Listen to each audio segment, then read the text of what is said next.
చేశారు. చివరికి నెపోలియన్ యొక్క ప్రియమైనటువంటి ప్రియమైన చక్కని భార్య, ఆమె దగ్గర నుంచి ఆయనకు వార్త వచ్చింది, నేను గర్భవతిని అని.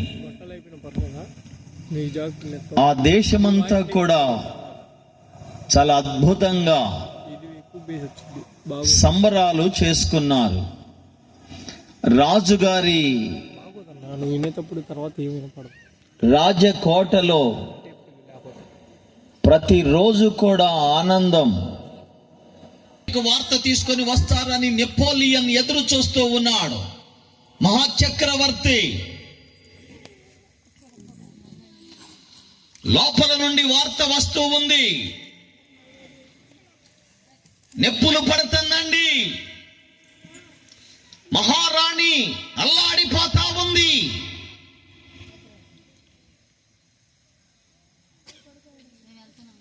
కాన్పు కష్టంగా ఉంది.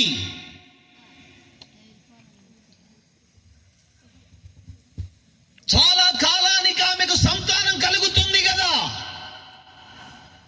మీరు ధైర్యంగా ఉండండి అని రాజును ధైర్యపరుస్తున్నారు. మొత్తానికి చాలా సమయానికి లోపల నుండి వార్త వచ్చింది. రాజుగారు చెప్పాడు, పిరంగులు మోగించే వారిని, పిస్టల్ మోగించే వారికి ఆర్డర్ ఇచ్చాడు. కానియండి, దేశానికి తెలియాలి, అమ్మాయి పుట్టిందో అబ్బాయి పుట్టాడో మా దేశమునకు తెలియాలి. అలాగా కానియండి అని అన్నాడు. ఆకాశం వైపు అలాగా తుపాకులు ఎక్కిపెట్టి రౌండ్లు పేలుస్తూ ఉన్నారు. 1, 2, 3, 4 ఇలాగా లోపల నుండి ప్రసవించిన ఆ బిడ్డ పాపయో బాబుయో ఎవరో తెలియక అందరూ కూడా నివ్వెరపోయి ఎదురు చూస్తూ ఉన్నారు.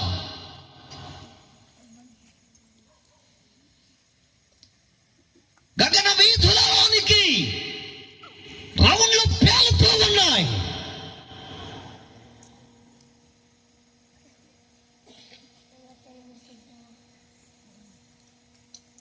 పది 15 అయ్యింది, 20 దగ్గరకు వచ్చింది.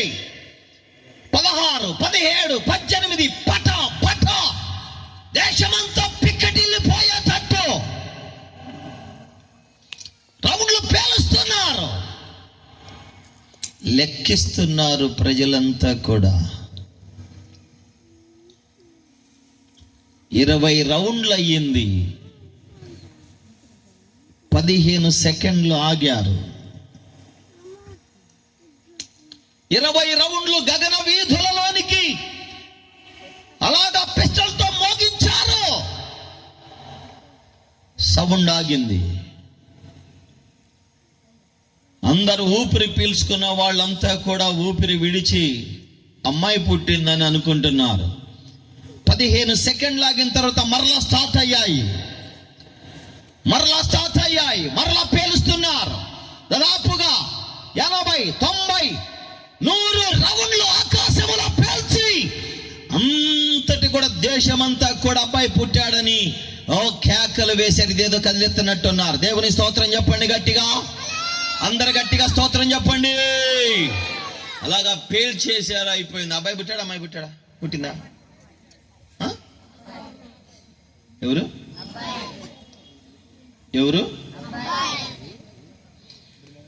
కష్టకాలములో జన్మ ఇచ్చిందని ఆ పిల్లోడికి ఒక అద్భుతమైన పేరు పెట్టుకున్నాడు.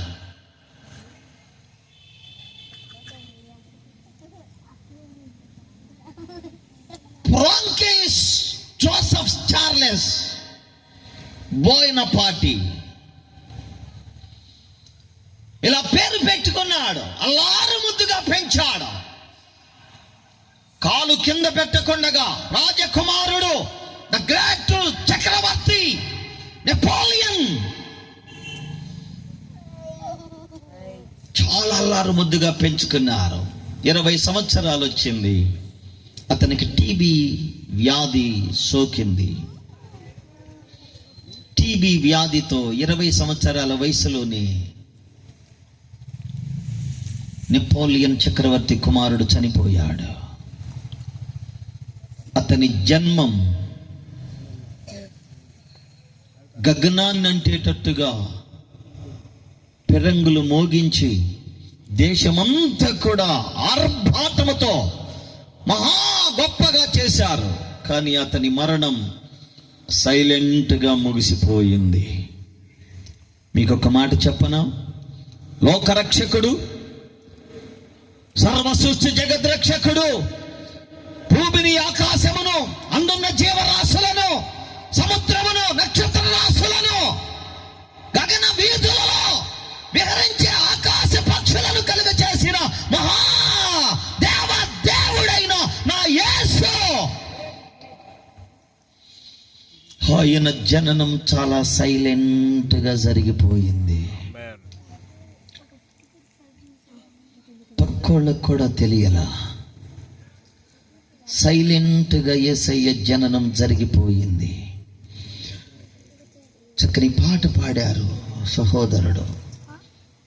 చల్లగాలిలో చాటు లేక నలుమూలల చలి పుట్టెనయ్యా, పసికందువై ఓ యేసయ్యా, తల్లి ఒడిలో ఒదిగావయ్యా, ఎంత దీన. అది సంగతి. సైలెంట్ గా జన్మ జరిగిపోయింది యేసయ్యది. కానీ దాదాపు ఇప్పుడు 2024 సంవత్సరాలైనా కూడా ఈనాడు ప్రపంచమంతా కూడా మారుమోగుతున్న పండగ ఏదైనా ఉంది అంటే అది క్రిస్మస్. నాటి నుండి నేటి వరకు ఇప్పటికి ప్రతి దేశములో, ప్రతి ప్రాంతములో, ప్రతి కంట్రీస్ లో దేవుని గూర్చిన క్రిస్మస్ పర్వదినము అంబరాలనంటే సంబరాలు జరుగుతున్నాయి. Praise the lord. ఇది కదా సంతోషం, ఇది కదా ఉత్సాహం. పిల్లలు నాట్యం చేస్తూ ఉన్నారు, పిల్లలు ఎంతగానో సంతోషిస్తూ ఉన్నారు. ఇది చిన్న పిల్లల ముసి నవ్వుల పండుగ. ఇది దేదీప్యమానముగా వెలుగుతున్న వెలుగుల పండుగ. ఇది దేవదూతల సైన్యమే పరలోకము ఖాళీ చేసి సైన్య సమూహము భూమి మీదకి దిగి వచ్చిన పండుగ. Praise the lord. అందరూ స్తోత్రం చెబుదామా? హల్లెలూయా. క్రిస్మస్ పండుగ దినము యేసయ్య భూమి మీద జన్మించినప్పుడు దేవదూతల సైతం పరలోకమంతా ఖాళీ అయిపోయిందంట. బైబిల్లో రాయబడ్డది. సైన్య సమూహము, దేవదూతలంతా కూడా సైన్య సమూహము సర్వోన్నతమైన స్థలములలో దేవునికి మహిమయు, భూమి మీద తనకు ఇష్టలైన ప్రజలకు సమాధానము కలుగునుగా కని గాన ప్రతిగానములు చేశారు సైన్య సమూహం. Praise the lord. తండ్రి కూడా భూమికి తొంగి చూచాడు. నా కుమారుడు 30 సంవత్సరాలు అదుగదుగదుగదుగు 33 సంవత్సరాలు భూమి మీద ఉండాలి. నా కుమారుడు నాతో కూడా సమానుభావముగా ఉండి సింహాసనము మీద ఉండి అదిగో దేవదూతల యొక్క గణముల స్తుతులు అందుకునేటువంటి నా కుమారుడు. ఆయన వేరుగా ఉన్నవాడు కాడు. భూమి మీదకి పంపించాను. 33 సంవత్సరాలు భూమి మీదే నా కుమారుడు సకల మానవుల పాప పరిహారార్థమై ఆయన మరణించాలి అని నీ తండ్రి సైతము నా కుమారుడా అని వేదన చెందుతూ భూమి మీదకి పంపించాడు. ఇది కదా త్యాగం. స్తోత్రం చెప్పండి. చప్పట్లు కొట్టి అందరూ కూడా ప్రభువుని మహిమపరచండి. క్రిస్మస్ అనగా త్యాగం. క్రిస్మస్ అంటే త్యాగం. తండ్రి తన కుమారుని భూమి మీదకి పంపాడు. ఇది తండ్రి త్యాగం. బైబిల్లో రాయబడ్డది. ఇక రెఫరెన్స్ ఇచ్చుకుంటా ముందుకెళ్తే సరిపోదు, మనకు టైం. దేవుడు లోకమునెంతో ప్రేమించాను కాగా తన అద్వితీయ కుమారుడు అనగా జనతైక కుమారుడు, ఏకైక కుమారుడు, తన కుమారుని యందు విశ్వాసముంచు ప్రతివాడు నశింపక నిత్య జీవం పొందినట్లు ఆయనను అనుగ్రహించాడు, ఇచ్చేశాడు. ఇది క్రిస్మస్. స్తోత్రం చెబుదామా? హల్లెలూయా. త్యాగం. చక్కని పాటలు, డాన్సులు, చక్కగా నాట్యం చేశారు పిల్లలు. Very good choreography. ఇక్కడ పెద్దోళ్ళు చాలా మంది ఉన్నారు, చిన్న పిల్లలు ఉన్నారు. మీ ముఖాల్లో సంతోషాన్ని చూస్తున్నాను. ఈ సంతోషము సమయములో నీకు ఒక చిన్న మాట. ఈ క్రిస్మస్ సందర్భమున తండ్రి తన కుమారుని భూమి మీదకి పంపించి పాపుల రక్షకుడుగా భూమి మీద ఉద్భవింపచేశాడు. యేసయ్య పుట్టినవాడు కాడు, యేసయ్య భూమి మీదకి వచ్చినవాడు. Praise lord. పుట్టినవాడు కాదు, పుట్టుక ద్వారా వచ్చినవాడు. భూమి పుట్టక మునిపే కలిగి ఉన్నదేది ఆయన లేకుండా కలగలేదు. నేను నా తండ్రి ఏకమై ఉన్నామని ప్రభువు చెప్పాడు. ఆదిలోనే కాదు, అనాదిలో ఉన్న దేవుడు మన మధ్యకు 2024 సంవత్సరాల క్రితం క్రీస్తుగా శరీరధారిగా కన్య మరియ గర్భమున లేఖనము నెరవేర్చబడినట్లుగా భూమి మీదికి ఆయన వచ్చాడు. స్తోత్రం చెబుదామా? Hallelujah. Praise the Lord. Hallelujah. వచ్చాడండి. మీకు ఒక ఉన్నతమైన అద్భుతమైన మాట చెప్తాను. నా వైపు చూడండి. యేసయ్య త్యాగం, తండ్రి త్యాగం చేశాడు తన కుమారుని. ఇది క్రిస్మస్ అని మనం పండుగ జరుపుకుంటున్నాం. ఆనందం. అబ్బో, వెల్, గుడ్, రైట్. నువ్వేమి త్యాగం చేస్తావు ఈ క్రిస్మస్ పండుగలో? అది చెప్పు.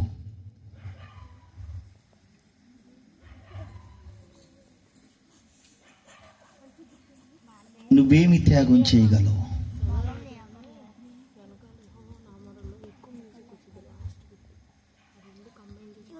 హలో, క్రిస్మస్ పండుగ రోజున ఈ సెలబ్రేషన్ చేసుకుంటున్నాం. వేరే మంచిదే, ఇది మంచిది కాదని అనకూడదు. సంతోషం కదా, ఇక్కడ ఉంటేనే కదా బయటకు వచ్చేది. దేవుని స్తోత్రం. ఈ క్రిస్మస్ రోజున తండ్రి తన కుమారుని త్యాగం చేశాడు. ఇంకొక మాట చెప్పనా? యేసయ్య తండ్రితో కూడా ఉండుట విడిచిపెట్టకూడని భాగ్యమని ఎంచుకొనలేదు కానీ రిక్తుడుగా భూమి మీదకి వచ్చాడు, ఒక సాధారణమైన వ్యక్తిగా. ఇది త్యాగం. నువ్వేం చేయగలవు అది చెప్పు. ఈరోజు వెళ్ళిపోదాం, చక్కని బిర్యానీ పెట్టి పంపిద్దాం. ఈ పండుగలో నువ్వేం చేయగలవు? నీ త్యాగం ఏంటి? నీ సమర్పణ ఏంటి? ఏమిటి? ఏమి ఇవ్వగలవు? స్తోత్రం చెబుదామా? హల్లెలూయా. బాగా చెప్పారు. ఇంకోసారి చెప్పండి. హల్లెలూయా. ఏదైనా చెప్పని ఇచ్చే కాడికి వచ్చేసరికినో అట్టండి చెప్పక ఫాస్ట్ గారు. ఏదన్నా ఆయన కాడ నుంచి వచ్చేది ఏదన్నా ఉంటే చెప్పన్నట్టుంది. ఏమి త్యాగం చెయ్యాలి మనం ఈరోజు క్రిస్మస్ పండుగ రోజు? ఇక రేపు వస్తుందిగా, ఎప్పుడు 25. చిన్నపిల్లల్ని పంపించండి చక్కగా మీ సండే స్కూల్కి. వాళ్ళు నేర్చుకుంటున్నారు వాక్యాలు. ఆ పిల్లలకు మార్గాన్ని వేయండి మందిరం వైపు. దేవుని దాసులు, దేవుని దాసురాలు పిల్లలకు వాక్యములు నేర్పిస్తూ మంచి మార్గాన్ని బోధిస్తూ ఉన్నారు. నువ్వు నీ బిడ్డను, వారి హృదయాన్ని దేవునికి త్యాగం చేయి. నీ పేరు నిలబెడతారు పిల్లలు. స్తోత్రం చెప్పు గట్టిగా. అందరూ కూడా ప్రభు స్తోత్రం చెబుదామా?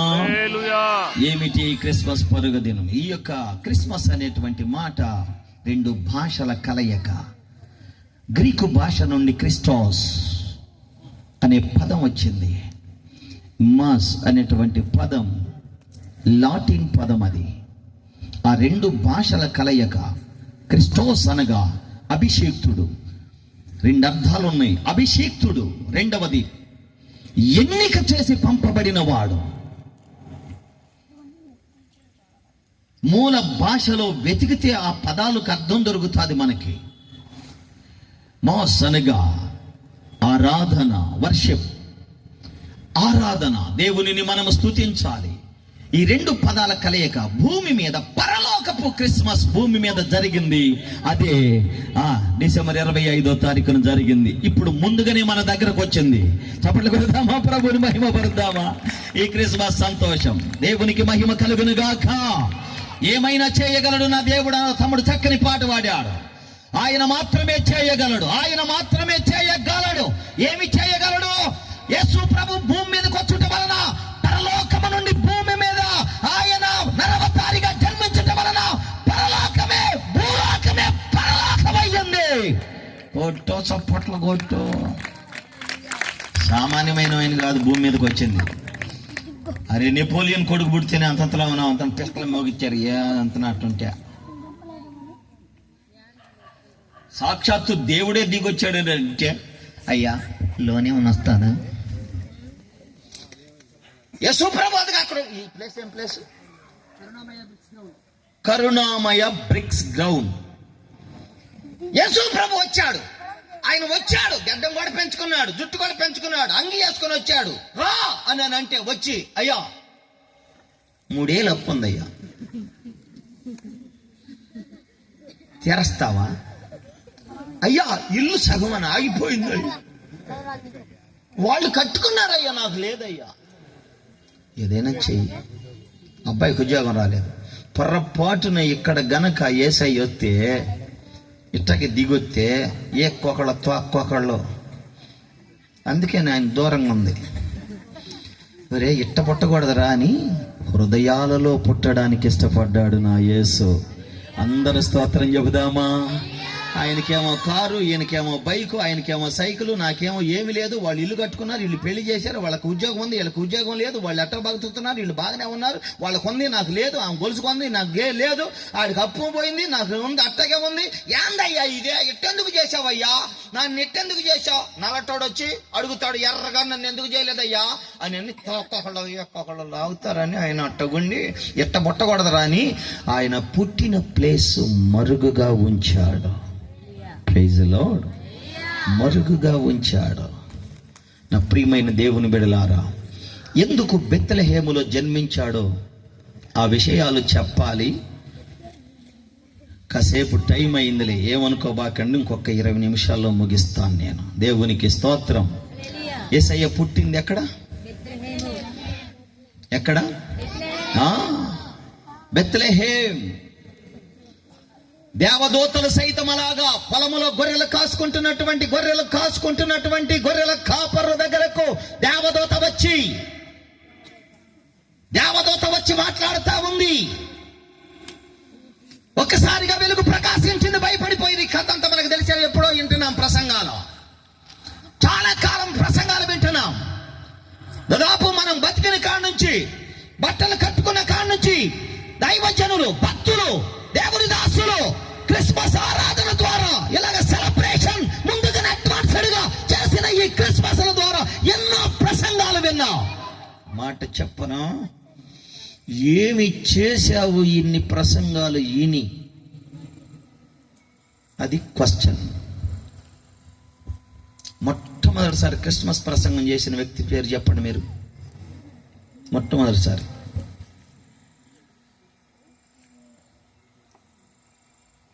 భూమి మీద మొట్టమొదటిసారి క్రిస్మస్ సందేశం అందించబడింది ఎక్కడ?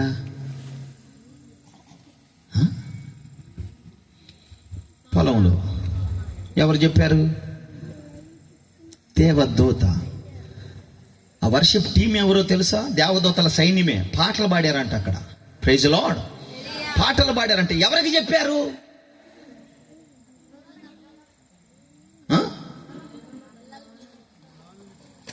వాళ్ళు గొల్లలు కాదు, గొర్రెల కాపరులు. ఎవరు వాళ్ళు? గొర్రెల కాపరులు వేరు, మీరన్న మాట వేరు. Praise the lord. గొర్రెల కాపరులు యూదా ప్రాంతంలో పాలస్తీనా దేశం 3 భాగాలుగా, సమరయ, యూదయ, గలిలయ ప్రాంతాలుగా విభాగించబడ్డాది. ఎక్కడో కోనసీమలో ప్రాంతాలలో అట్టడుగున కొండ చివరన అంచున కట్టబడినటువంటి ప్రాంతము ఇది. సముద్ర మట్టానికి చాలా లోతుగా దూరంగా కనబడుతున్నటువంటి ఓ ప్రాంతం ఇది. లెబనోను పర్వతానికి దగ్గరలో ఉన్నటువంటి ప్రాంతం. యెరూషలేము పట్టణానికి 10 కిలోమీటర్ల దూరంలో ఉన్నటువంటి ఒక బెత్లెహేం దేవుని సన్నిధిలో, అక్కడ పొలంలో గొర్రెలు కాచుకుంటున్న గొర్రెల కాపర్ల దగ్గరకు దేవుని దూత పంపబడి అలాగా చెప్తూ ఉంది, మహా సంతోషకరమైన సువర్తమానము నేను తెచ్చాను, మీరు భయపడబాకండి, దానికి ఇదే మీ కానవాలని చెప్పి ఆమె ఆ దేవదూత మాట్లాడుతూ ఉంది వాళ్ళ కొరకాయ. ఇదే మీ కానవాలు, ఒక శిశువు దేంతో దేంతో పొత్తిగుడ్డలతో. దేనితో? పొత్తిగుడ్డలు. ఎక్కడి అయ్యి?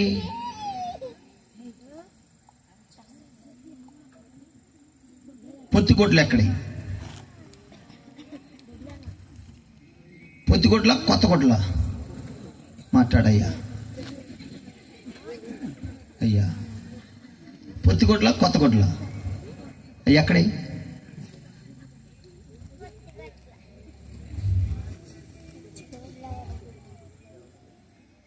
పొత్తిగుడ్లు ఎక్కడి?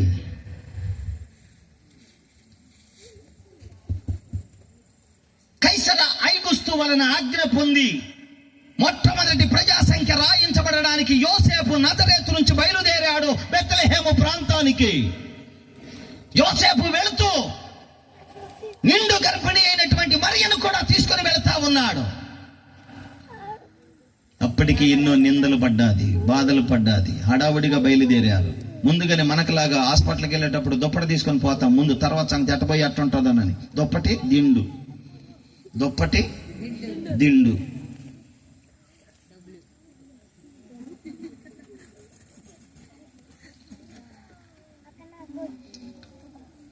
వాళ్ళు జనాభా సంఖ్య, ప్రజా సంఖ్య రాయించుకోవడానికి వెళితే పొత్తిగుడ్డలు ఎక్కడే?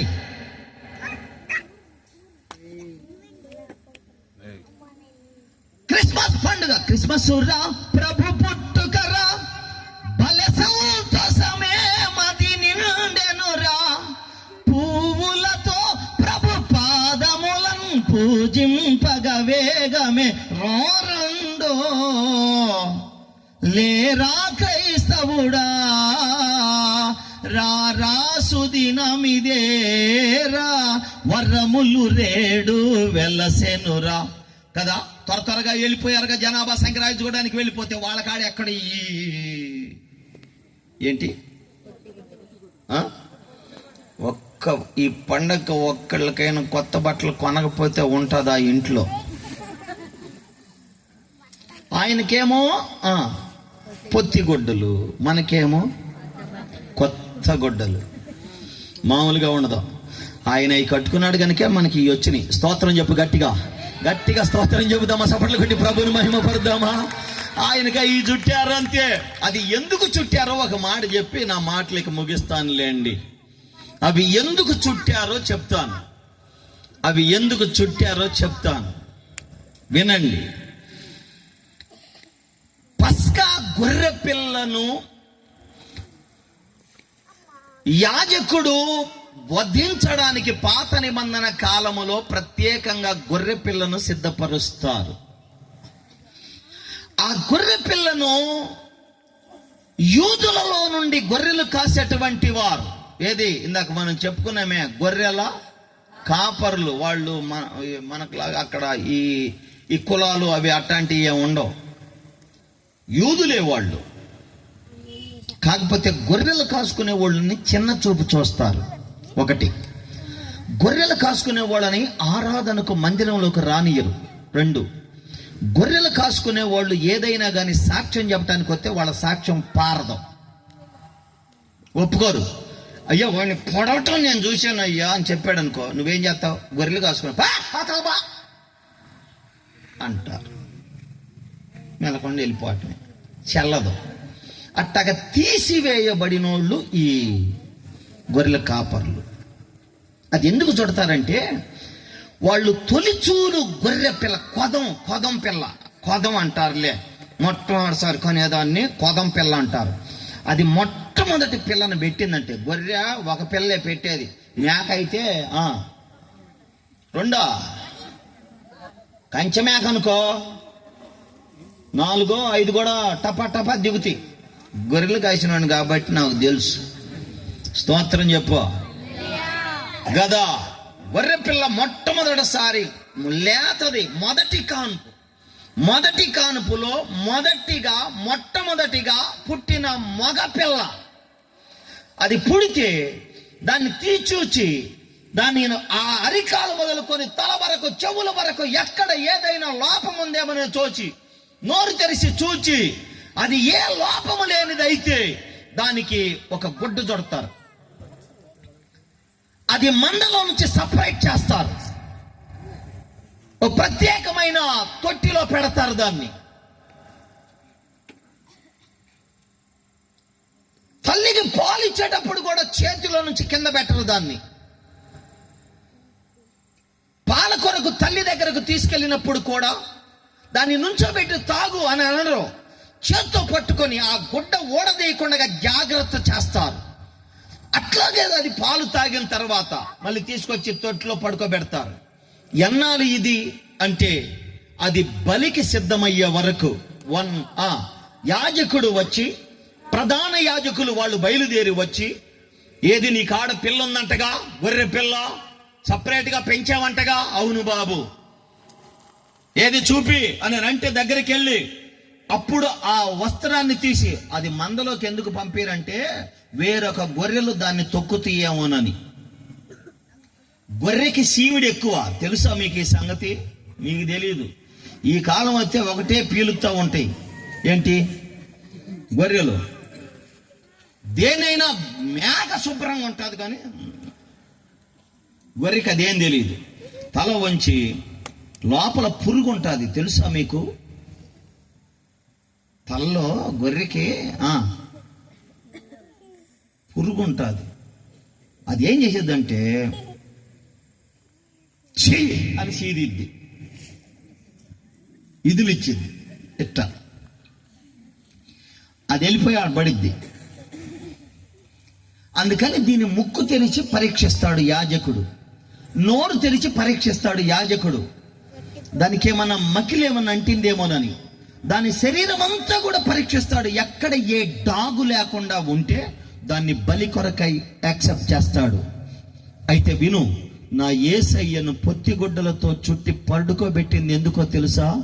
ఆయన సర్వ పాపములు పరిహారము కొరకై వచ్చిన నిర్దోషమైన దేవుని గొర్రె పిల్ల. స్తోత్రం చెబుదామా? గట్టిగా చప్పట్లు కొట్టి ప్రభువును మహిమ పడదామా? ఒక పాపములను మోసుకొని పోవు దేవుని గొర్రె పిల్ల. పాపలను రక్షించడానికి నా యేసయ్య భూమి మీదకి వచ్చాడు. ఆయన పొందినటువంటి పొత్తి గుడ్డల వలన ఈ రోజు మనకి సంబరము, సంతోషము, ఆనందం, కొత్త బట్టలు. Praise the lord. నా ప్రియమైన దేవుని బిడ్డలారా వినండి, ఓ అద్భుతమైన మాట చెప్తాను. ఎందుకు దేవదూత గొర్రెల కాపరుల దగ్గరకు వచ్చి మాట చెప్పింది అంటే ఒక 4 ప్రాముఖ్యమైన విషయాలు చెప్తాను. ఒక పావు గంటలో ముగిస్తాను, నా టైం అయిపోతుంది. గొర్రెల కాపరుల దగ్గరకు దేవదూత వచ్చి చెప్పిన మాట ఇదిగో, దానికి ఇదే మీ కానవాలు. ఒక శిశువు పొత్తిగుడ్డలతో చుట్టబడి పశువుల తొట్టిలో పరుండబెట్టి ఉండుట మీరు చూస్తారు. దానికి ఇదే వానవాలని చెప్పుకుంటూ వచ్చేసింది కదా. ఆయన దేవదూత చెప్పగానే అయిపోగానే సైన్య సమూహమే పాట మొదలు పెట్టింది. స్తోత్రం చెప్దామా? చక్కగా చప్పట్లు కొట్టండి. అట్టగా చప్పట్లు కొట్టు. సలిపోయినా పోయింది. నీ చప్పట్లకు సలిపోవును గాక. తర్వాత ఉంది ఇక వ్యవహారం. స్తోత్రం చెప్పు గట్టిగా, అందరు స్తోత్రం చెప్పండి. అలాగా ఇక చూడు, మామూలుగా లేదు. దేవుని సన్నిధిలో దేవదూతలన్నీ కూడా నిలబడి, సైన్య సమూహం అంతా నిలబడి, ఒక దేవదూత వార్త తీసుకొని వస్తే ఆ వార్తను బలపరచడానికి గొర్రెల కాపరుల దగ్గరకు దేవదూతల సైన్యమే దిగి వచ్చింది.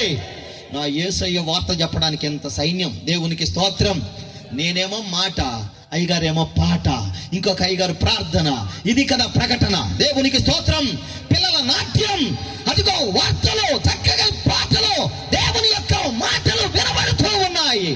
ఆ తర్వాత శరీర సంబంధమైన ఆహారం కూడా ఉంది లైన్ మీద. స్తోత్రం చెప్పు. పండగ అంటే ఇది. పండగకు వచ్చి కూడా అట్ట కూర్చుంటే అట్ట తడిసిన కోళ్ళలాగా చెప్పు. 2 చేతులు పైకి ఎత్తండి ఒకసారి. సూర్యు కింద నుంచుంటాయి ఇలా అయ్యి ఇలాగ సూర్యు కింద వానబడేటప్పుడు తడిసి సూర్యు కిందకు పోయి ఉంటాయి కదా, అట్టాగుంటే అటు చెప్పు. చప్పట్లు కొట్టి గట్టిగా మహింపరచండి ప్రభువుని. ప్రైజ్ ది లార్డ్, హల్లెలూయా. గొర్రెల కాపర్లతో చెప్పి ఆ దేవదూత వెళ్ళిన తర్వాత అదిగో సైన్య సమూహం అంతా కూడా పాట పాడి దేవుని స్తుతించి వెళ్ళిన తర్వాత గొర్రెల కాపర్లు చేసిన ఒక 4 పనులు చెప్తాను. ఈరోజు ఆ 4 పనులు మనం కూడా చేసి ఇంటికి వెళ్ళిపోదాం. 4 పనులు చదువుతారా భాగాన్ని బైబిల్ గ్రంథంలో? ఒక రిఫరెన్స్ అన్న చెప్పకపోతే బాగుండదుగా. లూకా సువార్త 2వ అధ్యాయం 15, 16. ఆ దూతలు పరలోకమునకు వెళ్ళిన తరువాత గొర్రెల కాపరులు అరే ఈ కార్యము దేవుడు మనకు బయలుపరిచాడు, మనము త్వరగా వెళ్ళి ఆయన చూద్దాం రండి అని ఒకళ్ళతో ఒకళ్ళు చెప్పుకున్నారంట. దేవుని స్తోత్రం చెబుదామా? స్తోత్రం చెబుదామా? దేవుడు గొర్రెల కాపర్లకు ఎందుకు చెప్పాడో తెలుసా?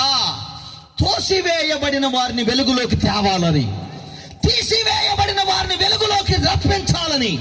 ఏ వార్తలైతే, ఏ మనుషులైతే మందిరంలోకి ఆరాధనకు రానియ్యరో, ఏ మనుషులనైతే ఊరి వెలపల పెట్టారో, ఏ మనుషులనైతే కొండ సీమలలో అంచున నివాసం కట్టుకొని బ్రతుకుతున్నారో, ఎవరు పొలాన ఉంటున్నారో, ఎవరు గొర్రెలు కాచుకుంటున్నారో, ఎవరు గొర్రెలు మేపుకుంటున్నారో, ఎవరు ఏసరించబడ్డారో వారికే సువార్త మొట్టమొదటిసారిగా అందింది. స్తోత్రం చెప్పా. ఏసయ్యా మాట వినగానే వాళ్ళు అనుకున్నారు రే వెళ్దాం పదంటారు, పోయి చూద్దాం. మరి మందలో గొర్రెలు పొలంలో ఉన్నాయా, ఇంట్లో ఉన్నాయా? ఎక్కడ ఉన్నాయి? మరి వదిలిపెట్టిపోతే ఎట్టగా? కుక్కలు పడవా? పడతాయా లేదా? నక్కలు వచ్చి పైన పడతాయా లేదా? పీక్కొని తింటాయా లేదా? మరి ఎట్టగా అది ఎట్లాగా? మరి వదిలిపెట్టిపోతే మందలకు దిక్కెవరు? వదిలిపెట్టిపోతే ఆ గొర్రెలను, ఆ పిల్లలను నక్కలొచ్చి పీక్కొని తింటే గతి ఎవరు?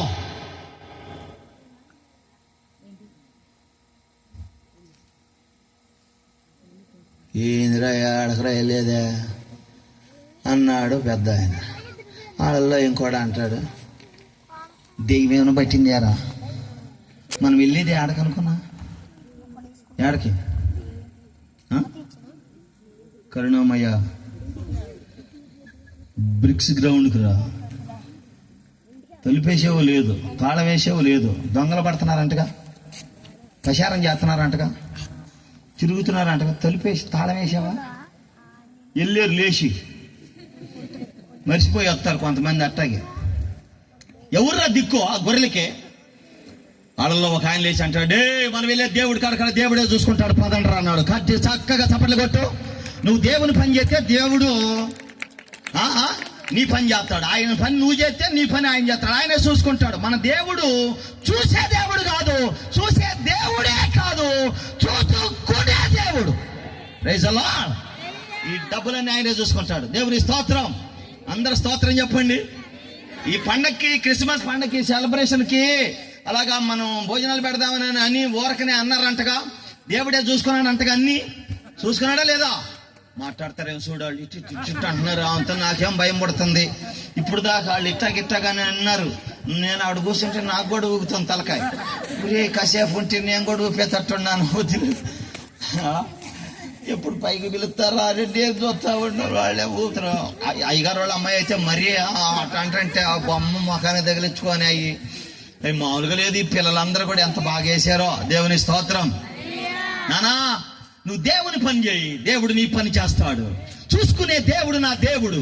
నీ బిడ్డలను దేవుని చేతిలో పెట్టు, దైవజను చేతిలో పెట్టు. దేవుడే వాళ్ళ భవిష్యత్తు చూసుకుంటాడు. నీ కుటుంబాన్ని, నీ లోటును తీర్చగలిగిన వాడు నేను ప్రకటిస్తున్న యేసయ్య. మన విశ్వాసులకు తండ్రి అయినటువంటి అబ్రహాము అన్నాడు, ఆయనే చూసుకోండి. గొర్రె పిల్లేదే డాడీ, దేవుడే చూసుకుంటాడు. పద, చూసుకునే దేవుడు మన దేవుడు. నీకే అవసరం కావాలన్నా తమ్ముడు చక్కని పాట పాడాడు. అన్నీ చూసుకునేది ఎవరు? నా వైపు చూస్తారా? మీరు కూడా మాట్లాడండి. పొద్దాక నేనైనా మాట్లాడేది. ప్రార్థనకు వచ్చి వరకు కూర్చోబాక. ఇప్పుడు మాటలు చెబుతా ఈయన. మీరేమో చూసుకుంటాడని, ఆయన చూసుకుంటాడు అనండి. నేను ఒక మాట అంటాను, సరేనా? మాట్లాడదాం, ఊరకనే మాట్లాడదాం. అయిపోతుంది ఇంకో 10 నిమిషాలే. 10 నిమిషాలే. అమ్మాయికి పెళ్ళి ఎవరు చేస్తారు?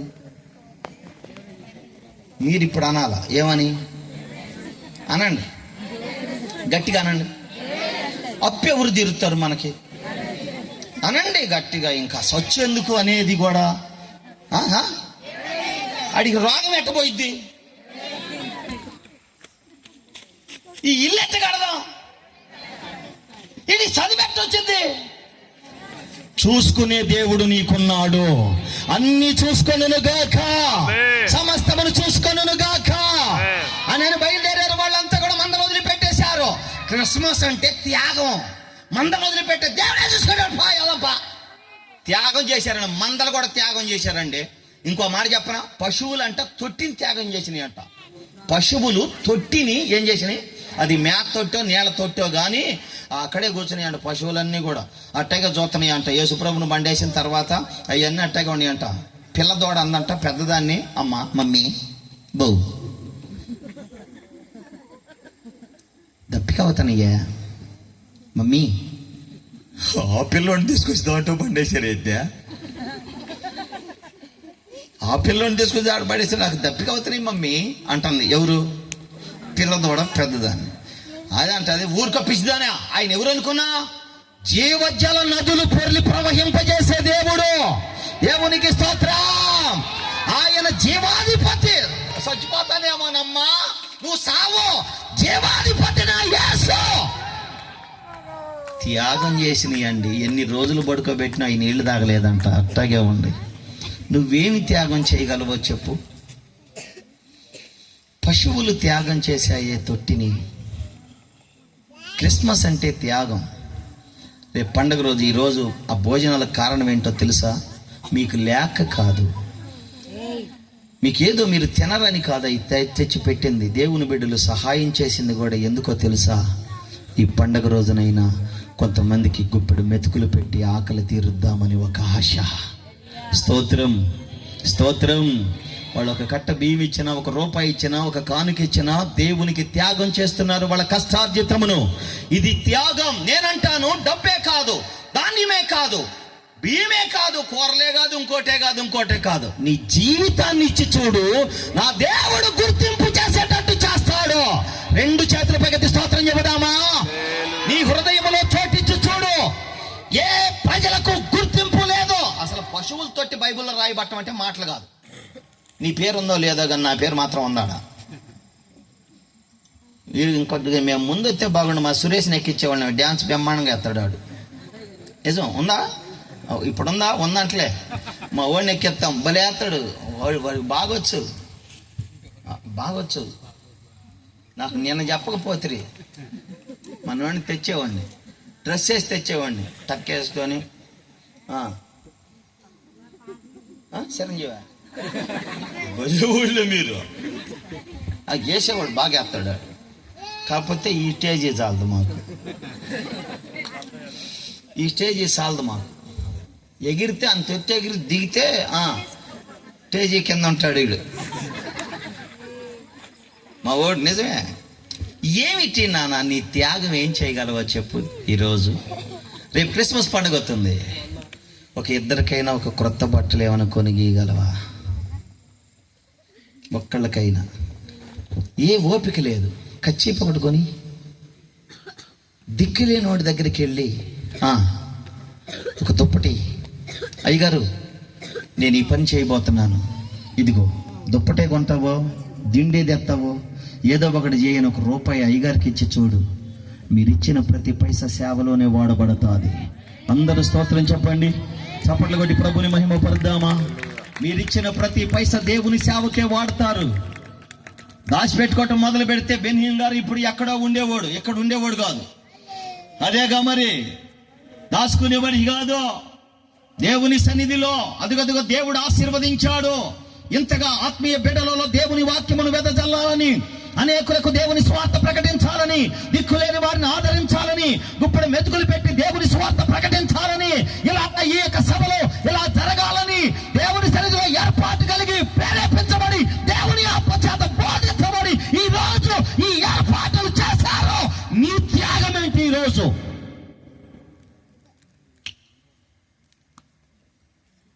ఏమి చెయ్యగలవు?